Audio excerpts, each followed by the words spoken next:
Hey visionaries, Chris right here with the Royal Realty Group, brokered by eXp Realty. Buying and selling a home can be a stressful process, but we are here to help you throughout the way. Feel free to reach out to us on all social media platforms at Royal Realty Group TX. Now enjoy the show with Cuff and Mo. We are incredibly humbled to have you on the show. This is a big moment, Mo. You know, when you talk about growth mindset and you talk about, mental toughness, there is no other than CD himself, man. So real quickly, just want to say thanks so much for jumping into the lab with us.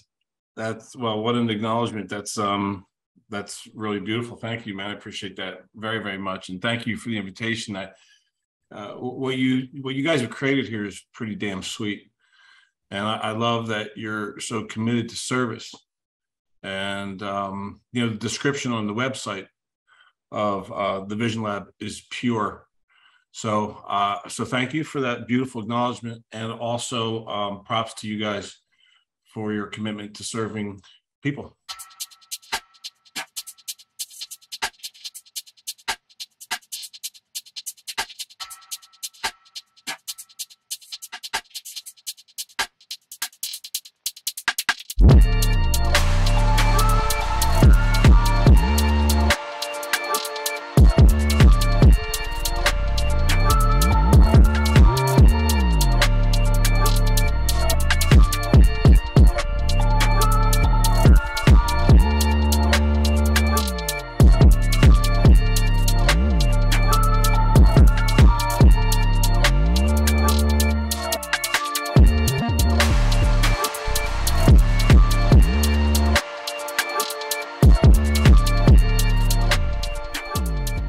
Ladies and gentlemen, welcome back to the TheVisionLab podcast. I'm your host, Ryan Cuffey, alongside my co-host, Mr. Ryan Mosley.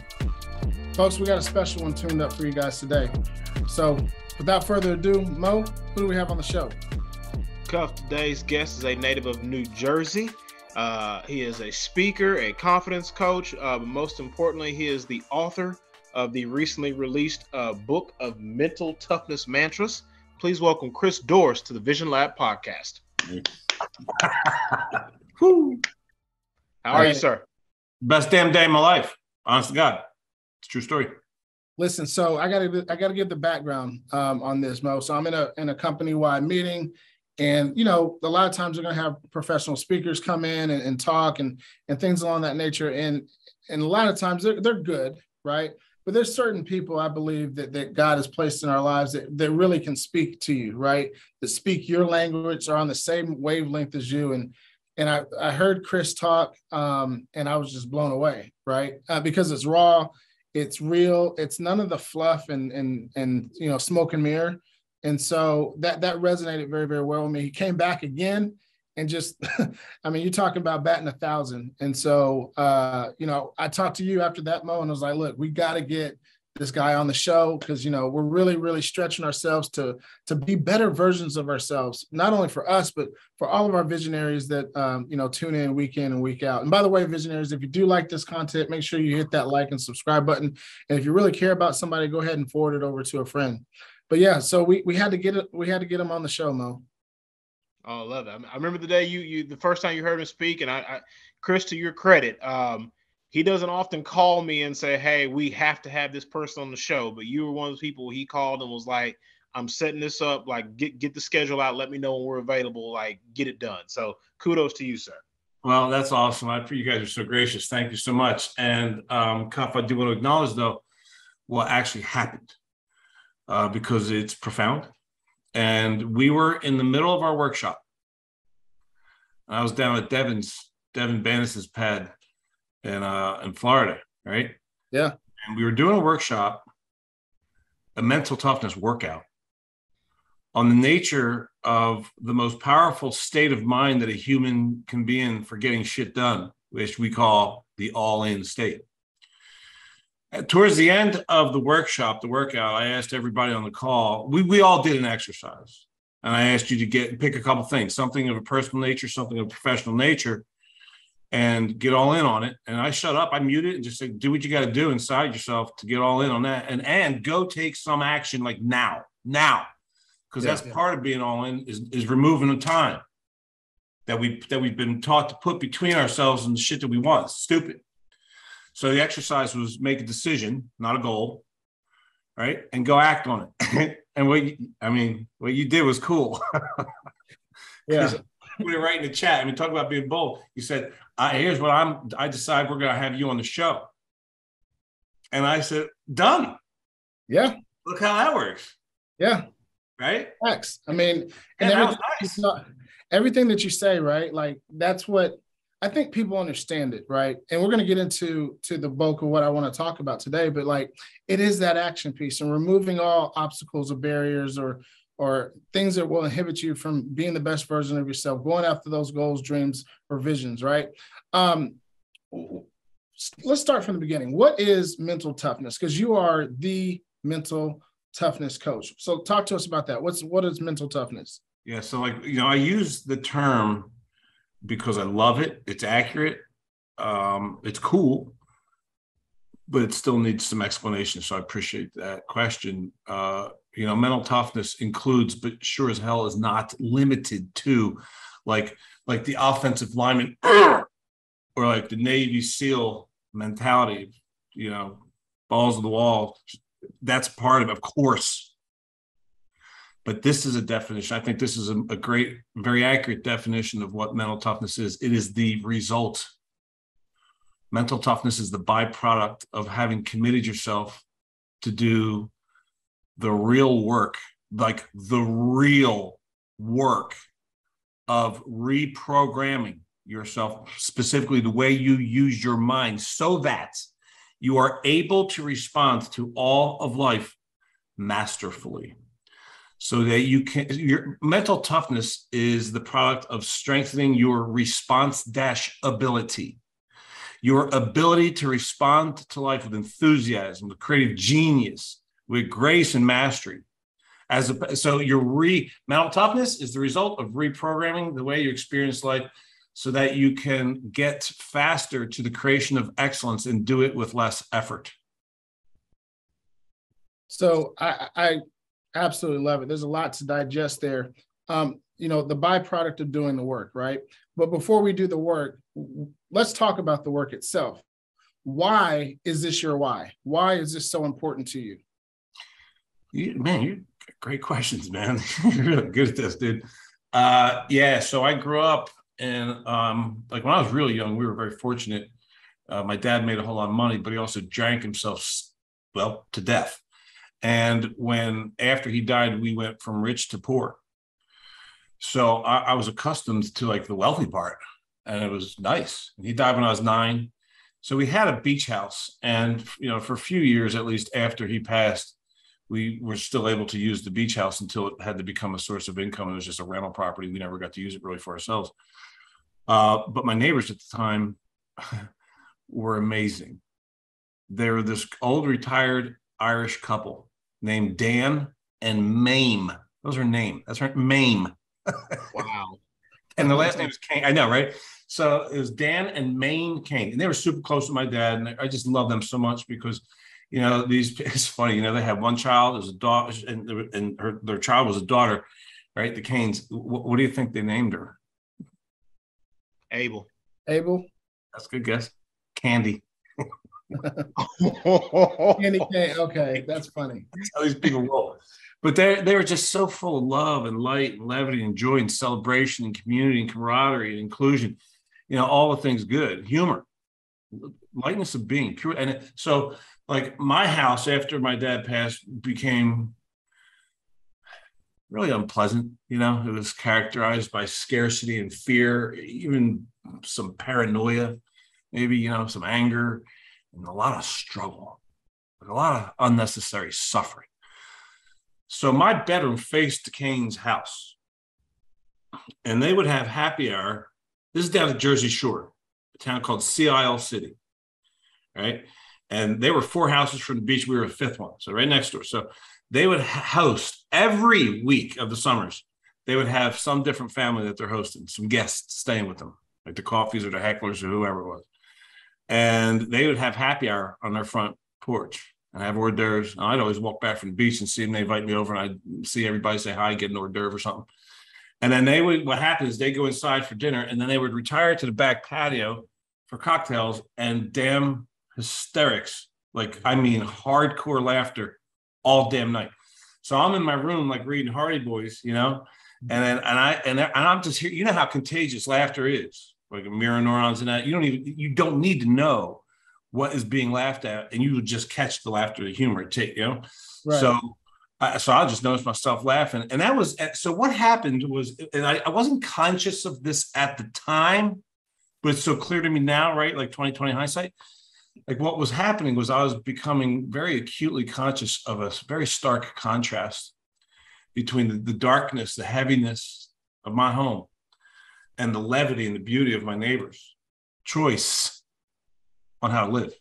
Yeah. Choice. That's it. Being the operative word. So I was becoming conscious that that's a better choice. So as I aged and got into adulthood, I made the decision that I want to dedicate my life to making that choice and being able to benefit from all that comes with the choice of choosing levity, of choosing lightness of being, of choosing spiritedness, right? Of choosing enthusiasm. The word enthusiasm is an incredible word. It comes from the Greek word entheos, which means the creator within. How good is that, right? So enthusiasm activates creative genius. It's damn smart. It happens to feel good, woo, and it makes us good, but only always and only at everything. So that's really the history. Is like, I said, that why do so many of us choose so much unnecessary damn suffering? So my mission has been to free people up from the conditioning of our past that would have us unnecessarily settle, struggle, or suffer. And so, first of all, thank you for that personal anecdote. I think it's poignant, right? Let's go back to 2005.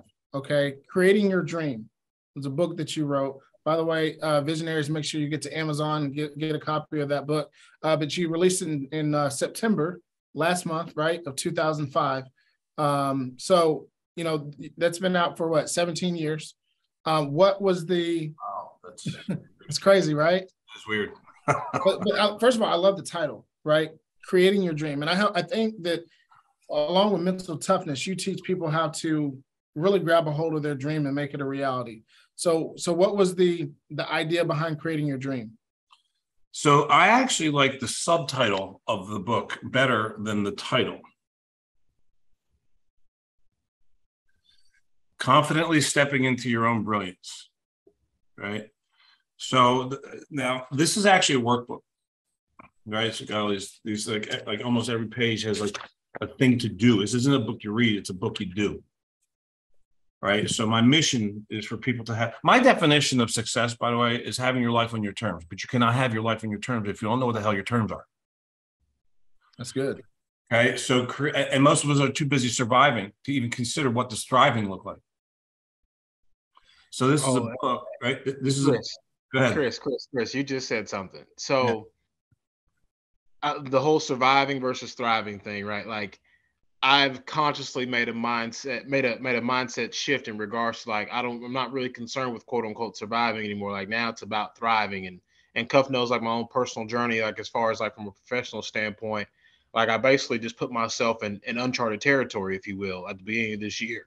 And it's, it's an exercise every day and figuring things out on the fly. But when you said surviving versus thriving, I think you hit the nail on the head. A lot of times we get caught, whether it's the corporate wheel or just, just life happens and you find yourself just trying to make it to the next day versus like, okay, I'm up today. Like, what type of impact am I going to make today? Or like, I'm swinging for the fences every single day versus like, some days you do hit a home run and other days, you might strike out. But we just can't live life on a day-to-day basis. Like, hey, I'm just take my single and try to get moved over. Like, it's one of those things to where there is a true difference between surviving and thriving and what you're going after. You hit the nail on the head.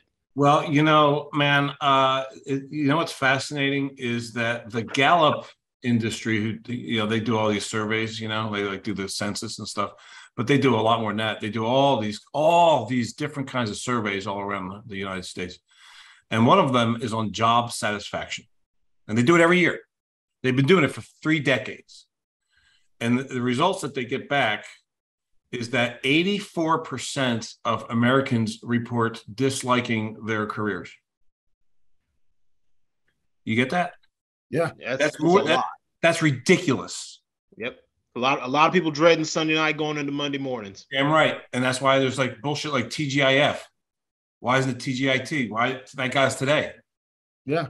You know, or TGIM, TGIT. Thank God it's today. Or just thank God that I have a day. You know, and that's why I start all mine with BDDOML, best damn day of my life. We'll get to that in a minute. But we are designed. Okay, so let's go back to the research. Let's interpret the data, right? So how I hear that, or like how I interpret those results, 84. So 8.5 out of 10 will say people are settling. Why? What the fuck is that? Conditioning. That's right. You're conditioned, and you just get stuck in the wheel of life. Like, you know, you look up and you're 25. You're like, okay, well, I got to figure out something. I can't live in my parents' house forever. Or, you know, you look up and you're 30 and you think like, well, I had this goal and I didn't accomplish this. So then, as you say, then you wind up settling for just something so you can try to find some type of starting point. And everyone starts at different spots. Everyone starts at different spots, but as like you said, you have to mentally be aware of the not getting stuck in the trap of surviving versus just thriving. You remember, I don't know if you guys had in high school, if you had what's called a guidance counselor. Absolutely. Oh, yeah. Okay. I don't know how they guided you, but mine was bullshit. Yeah. Okay. Like, I'll tell you what they asked. I tell you what they did. It's just total bullshit. They give you these interest inventories, when you fill in the ovals and crap and they put it in a computer, spits out, you make a good veterinarian or a food delivery person or whatever the hell. It tells you what, like, they give you, like, they're profiling. Like, you based on this stupid man-made questionnaire, we're going to tell you what your career, what the guidance didn't include were questions like, CD, what would be amazing? What would be amazing for you to create for your life, Chris Dorris? Like, don't worry about what's available. Don't worry about what anybody's told. I'm asking you right now, what would be ridiculous how you could use your life in the most beautiful, incredible way and create wealth and make a difference in everything that matters to you? What might that look like? Let's dig into that. Let's take months to get some clarity on that and go get it.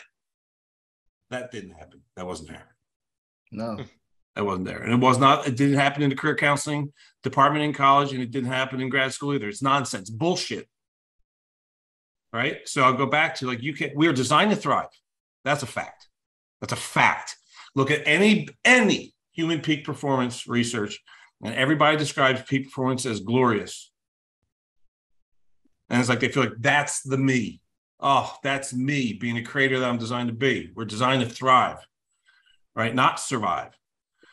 So then why do we? You answered it. You said it's because of the conditioning, right? We've been conditioned to believe that what I really want, like the 84%, they must be convinced that what they truly want is not available to them. Mm. And I bet most of them don't even know what they truly want because, again, from an early age, getting into survival mode. Got to put food on the table. Hey, is there time for work or time for play? Bullshit. If you look at how humans start, there's no time for work. Seriously, play is one of the most responsible things I can do. Well, and I think people who are at their highest level of output and productivity, while, we would consider it quote unquote work, they don't. Like, it's just what they love to do. So, it's the old adage of, if you find something that you love to do, like, you'll never quote unquote work a day in your life. Like, I just listened to a show the other day with Michael Rubin on there that, the guy who owns Fanatics, used to be the majority owner of the 76ers.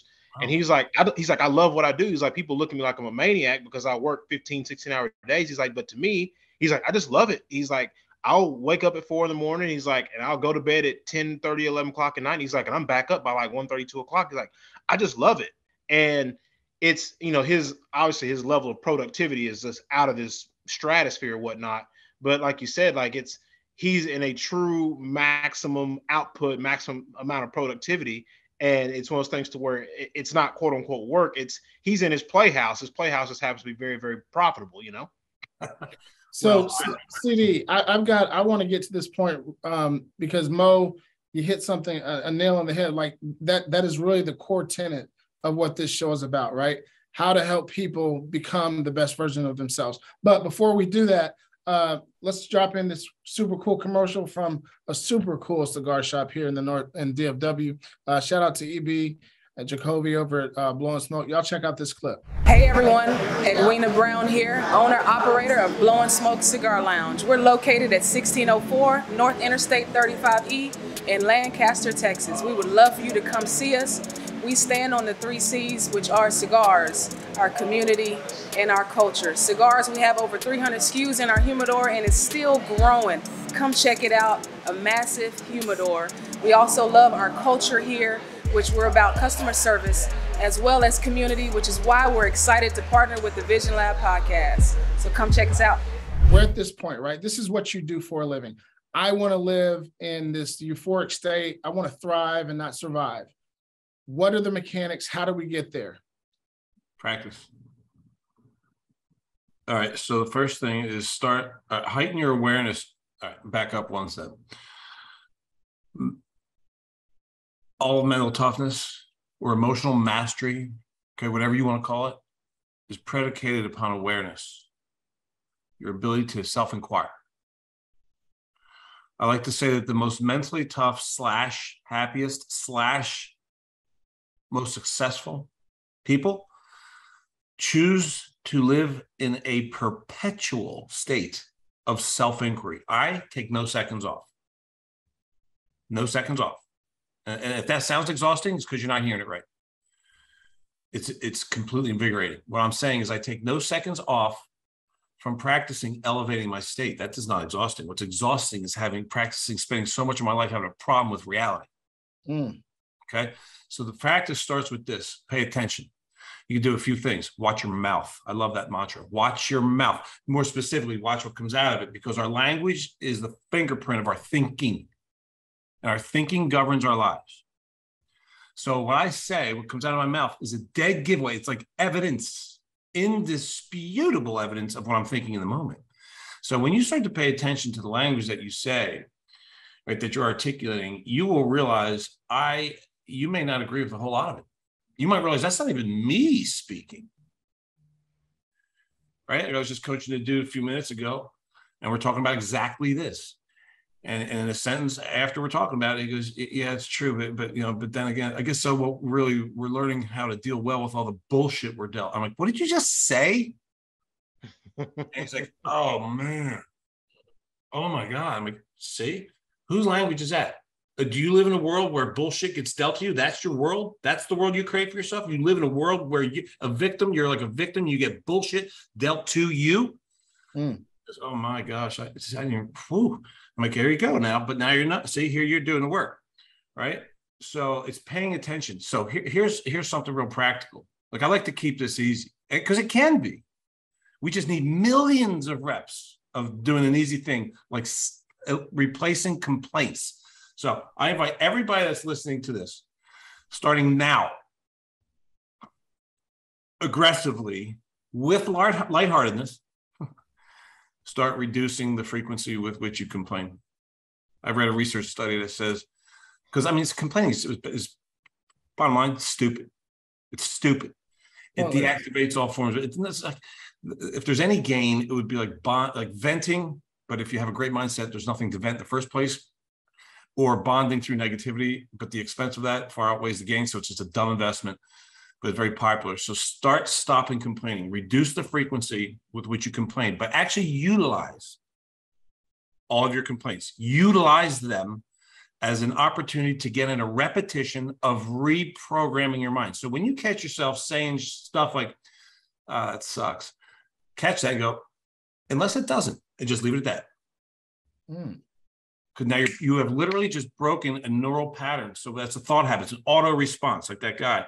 "Yeah, well, so you mean you're just teaching me how to deal well with all the bullshit we're dealt?" You go, "Oh gosh, I didn't realize that was an auto response," because it's learned. We're conditioned to think that way. So conditioned to speak that way, right? So we're freeing. This mental toughness training is about freeing ourselves from the conditioning of our past that has us unnecessarily settle, struggle, and suffer, so that we can thrive. So It starts with repetitions, catching yourself when you're practicing having a problem with reality, complaint. Make a list of all of your most either frequent or your strongest, like the most energetically charged complaints. Make a list, an exhaustive list of them, and then be in anticipation of them, because they're going to be arising multiple times every day, and don't let them get away like thieves, robbing you of your power. Catch them and squash them. Deconstruct them and replace them with expressions of genuine, not phony, but legit gratitude and enthusiasm. Train yourself to, let me just give you a story. Let me finish that sentence first. Train yourself to stop having a problem with what is, stay with what is, and actually find some amazingness in it. And that ain't kumbaya bullshit. This is like hard work. This is real. This is me being so committed to excellence, I'm willing to do the hard work. So let me tell you a story about a former coach of mine. His name is Steve Hardison. Cuff, I may have told this story, is the flat tire one when we met. But anyway, this is beautiful. So this guy, he's a powerhouse. He has coached so many amazing humans on the planet. He's easily, if not the best, he's one of, if not the best coach on the planet Earth, Steve Hardison. And one of the cool things that he does every summer is he gets in his car and he takes a trip to a city in a neighboring state. He lives here in Arizona. So he'll like pick Salt Lake City or Denver. A summer ago, he picked Santa Monica. And what he does is he loads up his car with gifts, like books from his clients and like, stuff like, whatever things he's got to give away to strangers that he knows he's about to meet. So he makes no plans to meet with people he knows. He just goes and he loads up his car with presents that he knows he's going to be giving to people he's not met yet. His only agenda is he's going to go co-create magic, but there's no real plan beyond that. He just has a place to. So he pulls up, he drives over to Santa Monica. He gets to the hotel where he's staying. He pulls up in front, and he doesn't even go inside the hotel for an hour because he's out front with the bellman, hanging, giving them gifts, getting their names, connecting with them on social media, pictures with them, tagging them, telling the world about the great stories that he's hearing with them, being with them. Co-creating magic, right? It's just spectacular. And he documents the shit out of this in a beautiful way. So it's a week for us to watch like inspired reality TV. All right. So he does this for a week. It's all good stuff, right? And the week is over and he makes another post and he says a top hat, because he's making posts all week of all the magic, co-creating, him dancing with people on strangers on the beach, and holding court at a gelato shop that was unplanned. So anyway, he makes a post, goes Top Hat Tour. That's what he happened to call it this year. The Top Hat Tour is complete. What an amazing week of miracle co-creation. And now I get to go home to my amazing girlfriend, who happens to be my wife, Amy. I love you so much. Can't wait to see you. Honey, I'll be home about 6 hours. So you're like, hey, it was nice. It was cool. It was great, right? But then a few hours later, there's another post. And he goes, apparently Top Hat Tour not complete yet.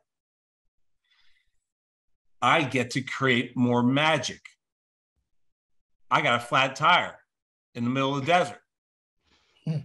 Woo!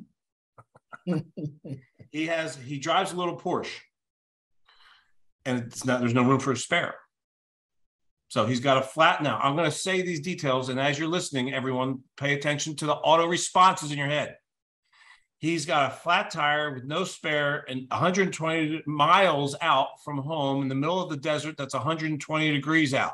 How you doing? How you seeing that? Not ideal. Yeah, it's not ideal.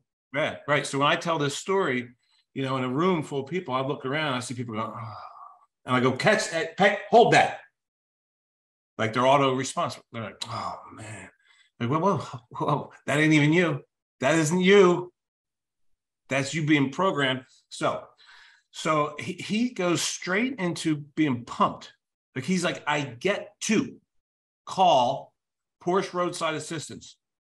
And I get to, whoever answers that call, I get to make their day. This is how he's rolling with this. So he does. He calls the woman. This woman answers, and he makes her day. She's like, "Dude, are you on drugs?" And he's like, "I am. As a matter of fact, dopamine and serotonin, baby, all day."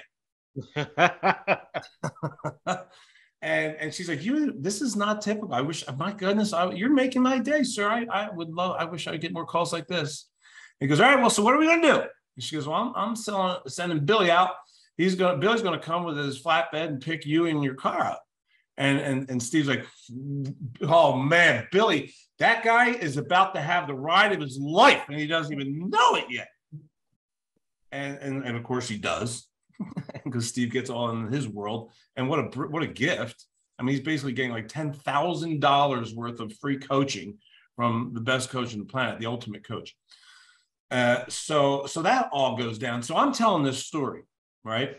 Because it's a good story of where we can get to if we'll, practice, right? Do the work. But I'm telling the story so often in my coaching and in my speaking and stuff. And I had that thought, am I embellishing? Like, am I filling in blanks as I tell this story conveniently for like my own agenda here? So I had a couple, I wanted to call, so I called Steve. I said, hey man, I'm telling your flat tire story nonstop because I just love it. But I got a couple clarification questions for you. I want to make sure I'm telling the story authentically, all right? He goes, all right, what do you got? So I said, number one, honest to God, how long did it take for you after you discovered you had a flat tire for you to seriously get like to enthusiasm? And he goes, 0 seconds, as if it was like an insult. And I'm like, all right, second and final clarification question. How are you able to do that? And he goes, years and years of practice. You go, Roger that, buddy. I'm telling the story perfectly later. So here's the point. The whole reason I'm bringing this story up is that's what's possible for us if we'll practice, do the practice of catching ourselves when we're having a problem with reality and do the real work in that moment of having it stop being a problem, to restory the event in our heads, to change our self-talk, to change our thinking about it, literally reprogramming our minds. Some people, when they ask me, a stranger, if I'm in a good mood, they say, what do you do? Hey, nice to meet you. What do you do? I'll say, I'm a neurosurgeon, but I only conduct non-invasive surgery because I'm helping people rewire their neural network, legit, like real life, rewiring your neural patterns. Because, like as Wayne Dyer says, when you change the way you look at things, the things you look at change, and you change. So the practice stopping having a problem with what is. Pay attention to your auto responses.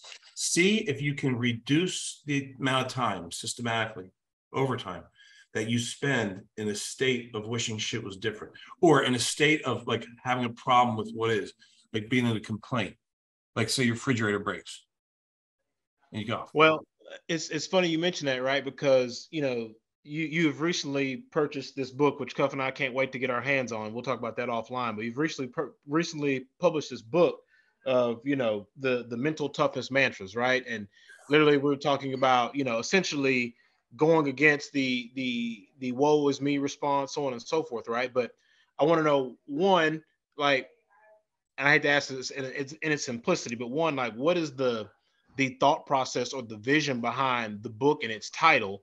And then two, like you said, practice. Can you talk about like the work that you put in to actually get to the point of just now publishing this great book? You guys are so good. So thank you for that. Here's the book. This is the author copy because it's got that but it just published. So it's on Amazon now. The book of mental toughness mantras.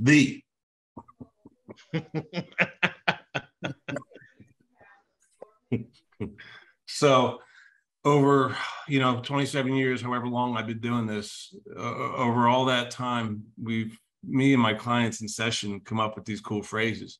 And then some I hear from coaches like, my coaches, or Wayne Dyer, Deepak Chopra, or other influences in my life. And I ultimately end up using these mantras, which are short phrases, as tools to help us do what we just described, which is reprogram the way that we respond to life, so that we respond as fast as possible with creativity and grace and enthusiasm and whatnot. So, several people over time just said, you got to do something. You got all these great phrases. You got to do something with them. So I created some shirts, which is nice. We got a bunch of shirts with swag with the mantras on them. And then I put together the book of 52 of them, 52 of the mantras. So let me just answer your question, Mo, in another story form. Okay, there's another true story. So this is really relevant. So my refrigerator did break. It broke a few months ago, but I caught it, right? I caught it because, I opened it up. It was like late afternoon, and I could tell it's getting sweaty, and I'm like, wait, this ain't right. So I happen to have a spare in the garage, so I just like, it's broke. So I just moved all the stuff into the fridge and called the home warranty company, which is cool. And they came out the next day, and they sent this cool dude, great dude, huge dude from Poland. I ended up hanging with him the whole time, just chatted up, gave him a copy of the Daily Dose book, and it was cool. All right, so he bounces. And then 4 days later, I wake up and I go into my kitchen to go get a glass of water. And there's water all over the floor. The whole floor is covered. Watch your auto responses. Watch it. Catch it. I just caught it. I was thinking like, oh, no. Do the work. So, right? Yeah. So, well, this is a story of me doing the work, okay? See that? You see that? You see that? It's real. I see where you're going. I like it. That's the deal right there. Auto. Right? So, I had just put a whole boatload of badass steaks in the freezer, and they're all trash now. Everything's trash. Everything's shit. Right? So I'm like, I went on an F-bomb tirade. Like, I'm cursing the home warranty company for being cheap asses. Just replace the fucking fridge. Like, I've been a customer of yours for 20 years. Like, why do you got to fix something that's 20? And I'm doing that. And then I'm cursing that poor, lovely man who, couldn't fix shit. I'm like, this goddamn guy, and then blah, blah, blah. So I'm doing that for about 15 seconds. Honest to God, only 15 seconds. And I catch myself. This is the work. So here we go. All right, stay with me. I caught myself feeling real shitty. That's the alarm. That's the alarm. All right. So I'm like, oh man, do the work, CD, do the work. I'm talking to myself. So I use one of the mantras. I use the mantra that I call the ultimate neutralizer. It's like an antacid for complaining. Right. So it's this: ain't bad, just is. That's the neutralizer. That's it. Yeah. So I said, ain't bad, just is. And instantly I realized, because I know what that means. And I've had the mantra like in my life for years. So I'm like, use the tools, bro. Use the tool. Ain't bad, just is. And that's what all these mantras are, tools that we can use for different circumstances. Like a master craftsman has different tools for different circumstances that helps them create excellence faster. That's what these are. So I said, ain't bad, just is. And I noticed, all right, you know what? That's real. That's actually true. It's just a bunch of food that needs to be thrown out. That's true. And I got to clean up the water and have either get a new fridge or get it fixed. That's data. Like, this is a blue pen. Today's Wednesday. Info isness. So then I felt better. And I'm happy that I just caught myself with only like 15 seconds spent in like my own personal hell. And that's winning to me, because that could have been 10 days back in the day before I did the work. I'm not kidding. You'd have found yourself stuck in that, like you said, that auto response would have hit, and had you not been conscious of it, it'd changed your whole outlook on everything. It wouldn't have messed up your day, it'd messed up your week. And I might have messed up other people's days with that negativity too, right? Interesting though, and this is you after 20-something years of having practiced this. That's right. That's right. I didn't stop there though. There's one more step I did. Because I said, you know what? I want to make it better than isness. I mean, I want to make it better than just is. I neutralized it, which is solid. That's already a win. Powerful move right there. I got out of the stink. But I'm like, well, let's see if we can do a little better even. So I used another mantra. This is the best damn thing could have happened. And I said that to myself. Now, at that exact moment, my buddy, who's Devin, who's the guy that I was at his house down in Florida when we did our last workshop. Yeah. So he walks in here because he comes out here. He lives in New York, but he comes out every couple of weeks because he works with Hardison, the guy with the flat tire. And he stays with me because he's my boy, right? And he's a mental coach. He's the go-to mind coach of the NBA. So check this out. He walks in. He sees me standing there in a puddle of water, right? And he looks down, and he knew that the refrigerator had broke a few days ago. And he goes, "Oh man, dude, how pissed are you? How funny is this shit? There's two mental coaches, two master mental coaches in the kitchen." He's like, yeah, I'm pissed at you. And I go, dude, I'm none pissed, baby. It's the best damn thing could have happened. He goes, CD, I see you doing the work. Because he knows what it is. And that's the work. Man. So now, had he asked me, this is almost finished. I know it's long. But had he asked me, like if it was just for fun or being skeptical, if he said, really? Really? This? How? How's this the best damn thing that could have happened? I would have said, I don't know yet. Stay tuned. What I can tell you right now is by virtue of the way I'm choosing to respond to this, I'm going to create some badassery from it. So get back to me in a minute. And here we are, months later. I'm using it on podcasts. I'm using it as a teaching tool. Yes. So I created excellence out of a thing that I was having a serious problem with. The problem is the gift. That's another one of the mantras. The problem is the gift, if you'll have it be. Wow. So repetitions, man, jillions. And look, if it's true that we complain once every 11 seconds, we have no shortage of opportunity to get the reps in. That's 5 a minute.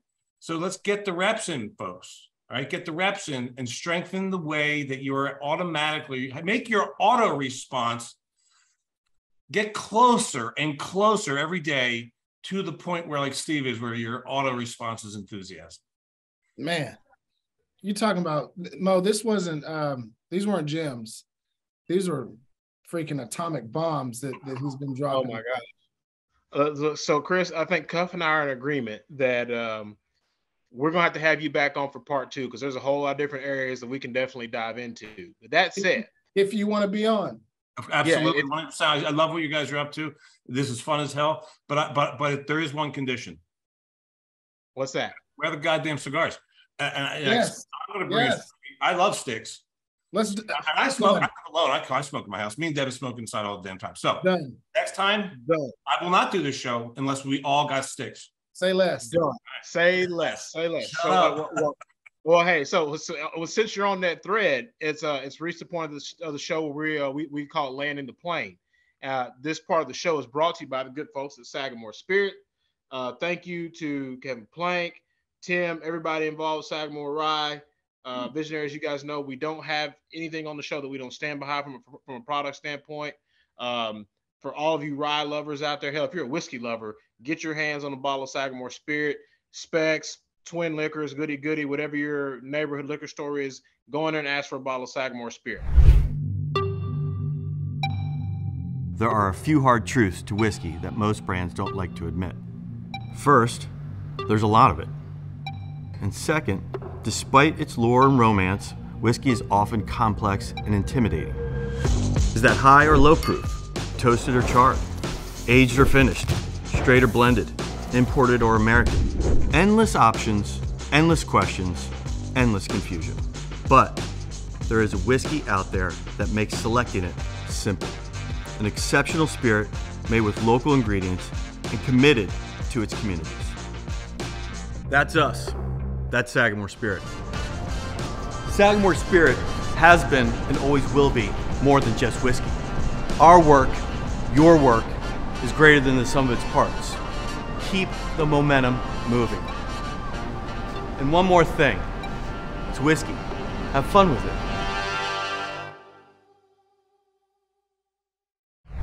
That's it. Chris, it's you. There is a round table of 5, and there's 5 other seats at the table. You can have 5 other people at the table with you, with your favorite spirit and cigars.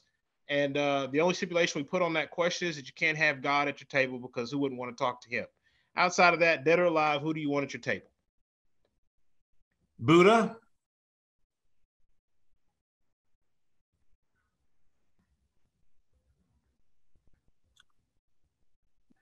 Wayne Dyer, Mother Teresa, Gandhi, and Dr. J.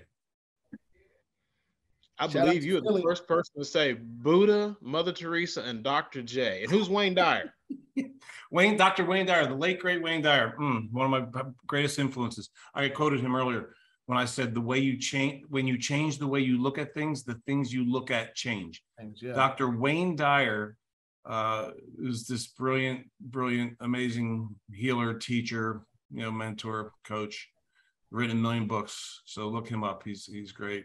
He was amazing. He is still amazing in spirit. Well, first of all, cup is filled. Energy is on 11, right? Big shout out to you, Chris. Thank you again for being on the show. As we land the plane, we would be remiss if we didn't give you the opportunity for all of our visionaries and anyone that's new tuning in to get in contact with you if they want to, buy your books or be coached by you or check out some of the really, really cool things that you have going. Why don't you go ahead and drop your social media handles and your website and email if you like. No, I appreciate that. Yeah, so actually most of it, all of it, you can go on the website. You get all the socials on there. But it's ChristopherDorris.com. And Dorris is Dorris. ChristopherDorris.com is the homepage, is my website. And on the homepage, on the right side, there's a sign up box, right, where you can get. I have the daily dose, which is mental toughness tips in 30 seconds or less. It goes out if you get on that list every single morning of the year. It's about 6 a.m. wherever you are in the world. You will get a golden nugget of mental toughness that you can consume in less than 30 seconds to help get your head right first thing in the damn day. And that's nice. And there will also... And let me chime in real quick on that, because I do subscribe to it. And 30 seconds is a long time. Most of these are 10, 15 seconds. So I do want to make sure people understand that. And it's super things. I think a couple of days ago, you had said something like, when you're feeling unpleasant, you're simply not present. So it's little things like that really get your day started. So I want to give you, tip my hat off to you for that. But yes, it's awesome. Yeah, appreciate it. And this is my latest book, right? The book of mental toughness mantras, which you can get on Amazon. That's available now. And it's like, I tell you, this is the cool thing about this. There's a million cool things about this. It's like years, decades of work culminated here into this concise toolbox. You just leave it, on your desk and just read one a day, or have dedicate, there's 52 of them. So you can dedicate a week to one, and have a year's worth, but whatever. Use the toolbox. I appreciate you giving me that opportunity to invite people, because my legacy is my content, fellas. I do not have a family. I do not have any kids, so my legacy will not be my nuclear family. It is my content. It will continue to be my content. So that I take that very, very seriously as my legacy. So I thank you so much for creating an opportunity for me to share some of my content with your tribe. Yeah, absolutely. And we're podcasters, so we got to say, make sure people tune into to Tough Talks, right? You guys are so good. You're very gracious. Yeah. Yes, Tough Talks, conversations on mental toughness. Yeah. All right. So in case you didn't know, well, let me back up. This is the Vision Lab. So we have to ask this question, okay, CD? What's the long-term vision for one Chris Dorris? That's so interesting that you're asking that right now, because when you read the foreword that was written by Devin, right, of this book, he tells this remarkable story. When he was standing in the kitchen where the fridge broke with me one day, and I can't remember how we got into the conversation, but I ended up telling him, I said, bro, if it never changes from how my life is in this moment, I'm good. I did what I said I was going to do when I was an early teen. I said I was going to create a life that's committed to service, that has abundance, that permits me to travel, go to shitloads of Philly games, and lots of celebration and lightness of being. And that's what I got. So I got to tell you, I'm never going to stop creating content. I don't need anything else in my world. Maybe a boat. But I'm going to just keep on creating content and serving humans. And if I coast, I swear, I'm 54. If I coast this way for the remainder, I'm good. That's awesome. All right. So in case you didn't know, CD, we have a magical time machine here in the lab. Okay. What advice will Chris Dorris be giving himself from 5 years ago? Oh, from 5? Oh, wow. You called me off guard. I thought you were going to go back further. Just 5? Just 5. Just 5. Okay. Wow. That's nice.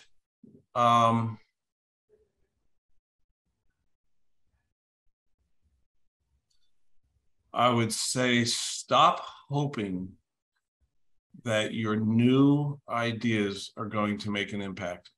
Oof. That's weak sauce. No, that's fire. And own your shit, man. Own your excellence, and bring those contributions into the world with a level of certainty and authority that will serve people a million times more powerfully than the level of energy you're bringing with hope. Wow, that's good. So that was kind of a softball question. You guys are amazing. You are good. I mean, first of all, you make me work my ass off over here, and it's all goodness. But you're so creative. This is fun. It's not like a game show. Yeah, we believe in the work. Yeah, we do believe in the work. So we're gonna press it forward. That was a softball question to really get your serotonin going, your brain going, right? What advice will the older version of Chris Dorris, what advice is he telling you today? So the future version of yourself looking at you today in October, like what is he telling you to do? Hold on, let me wait. I want to make sure I understand. You're saying, think of the future you and what advice is he going to give? Yeah. What is Chris Dorris from 5 years from now? What is that guy telling you? You know what? It's okay. Yeah. Okay, give me a second.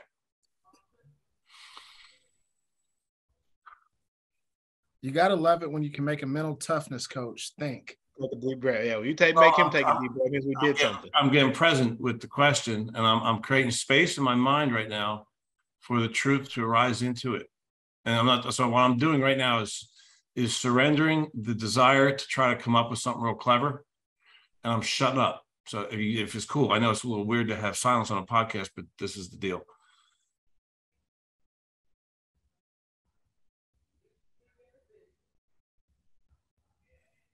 Be bolder. That was nice. That just came up. Yeah. The views and the simplicity of it. Mm-hmm. Be bolder. That's good. Man, you guys are good coaches. Good coaches. Well, listen, again, such a tremendous honor. The door is wide open for your CD to come back for a part 2, and we will smoke. That's a done deal. I want to say, big ups to you. Thank you so much for jumping into the lab. Remember, visionaries, each one of our guests that come into the lab are dropping nuggets of wisdom. Ultimately, my friends, it's up to you to pick them up. Ladies and gentlemen, my name is Ryan Mosley. He is Ryan Cuffey. Thank you to Chris Dorris, the author of the Mental Toughness Mantras. Go get it on Amazon and every other book carrier. And we will see you guys next week on another great episode of the Vision Lab podcast.